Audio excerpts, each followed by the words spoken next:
દુર્ઘટનામાં મોડાસાની એક યુવતી પણ મોતને ભેટી. ગંભીસરની જયશ્રી પટેલનું પ્લેન ક્રેશમાં મોત થયું. 19 જાન્યુઆરીએ જયશ્રી પટેલના લગ્ન થયા હતા.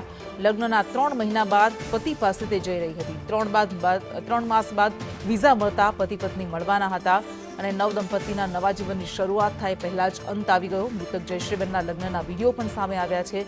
જયશ્રીબેનના પિતાના ગામ ગંભીસરમાં શોકનો માહોલ છે. આખું ગામ શોકમગ્ન છે.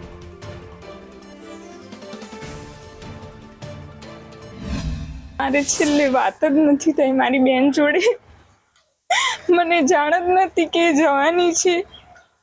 કાલે આવું થયું પછી ખબર પડી કે જવાની છે એમ.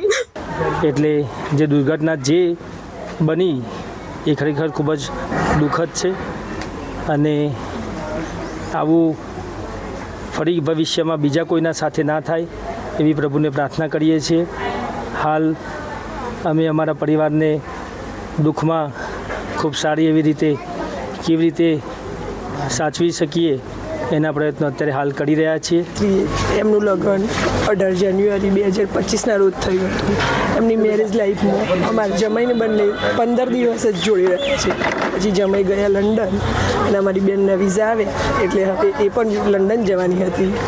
લંડન જવા રવાના પણ થઈ પણ ફ્લાઇટ ક્રેશ થઈ ગઈ. અમદાવાદ બહાર પહોંચી જ નહીં. એટલે જ લડ્ડુ ગોપાલ અને ગીતાને હાથે લઈ ગઈ પણ અમારી બેન લડ્ડુ ગોપાલ બચી ગયા પણ અમારી બેનને ના બચાવી શકી.